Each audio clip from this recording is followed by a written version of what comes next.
സൗദിയിൽ പണപ്പെരുപ്പ നിരക്ക് വീണ്ടും ഉയർന്നു. ജനുവരിയിൽ പണപ്പെരുപ്പം വീണ്ടും 2%-ലെത്തിയതായ റിപ്പോർട്ട്. നിരക്ക് ഡിസംബറിലെ നിരക്കായ 2%-ൽ നിലനിർത്താനായതായ report.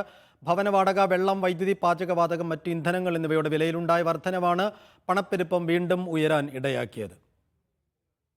General authority four statistics പുറത്തുവിട്ട കണക്കുകളിലാണ് വീണ്ടും വർധനവ് രേഖപ്പെടുത്തിയത്. 2025 ജനുവരിയിൽ അവസാനിച്ച കണക്കുകൾ പ്രകാരം രാജ്യത്തെ പണപ്പെരുപ്പ നിരക്ക് വീണ്ടും 2%-ലെത്തി. കഴിഞ്ഞ വർഷം നവംബറിൽ നിരക്ക് 2%-ലേക്ക് ഉയർന്നെങ്കിലും ഡിസംബറിൽ നേരിയ കുറവ് രേഖപ്പെടുത്തി 1.9-ൽ എത്തിയിരുന്നു. ഇതാണ് വീണ്ടും ഉയർന്നത്. ഭവന വാടകയിലുണ്ടായ വർധനവാണ് പണപ്പെരുപ്പം വർദ്ധിക്കുന്നതിന് പ്രധാനമായും കാരണമായത്.